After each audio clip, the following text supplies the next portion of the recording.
Qalxır gece ruhum göğe, sorsan niye, söylim niye? Günahlarım olmuş heba, bir yola düştüm diye. Ey Haliqa rəhmət yetir, ruhum biça qalmış yetim. Mən səcdəsiz olsam gəda, yox bir işim bu dünyada. Qalxır gece ruhum göğe, sorsan niye, söylim niye? Günahlarım olmuş heba, bir yola düştüm diye. Ey Haliqa rəhmət yetir, ruhum biça qalmış yetim. Mən səcdəsiz olsam gəda, yox bir işim bu dünyada. Üstümdədir hər şey əla bəla, bitmir min bir bəla. Halim dəli məcnun səva, səvab olub məndən cida.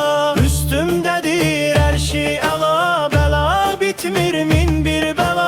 Halim dəli məcnun səva, səvab olub məndən cida.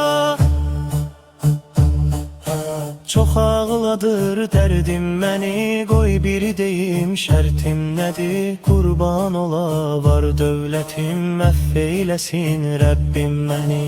Qalxır göyə ah nalələr, həsrət şişər bağrım dələr. Sahib zaman bir gün gələr, ot bağlayar səccadələr. Çox ağladır dərdim məni, qoy bir deyim şərtim nədir? Qurban ola var dövlətim, əfv eyləsin Rəbbim məni. Qalxır göyə ah nalələr, həsrət şişər bağrım dələr. Sahib zaman bir gün gələr, ot bağlayar səccadələr. Üstümdədir hər şey əla bəla, bitmir min bir bəla.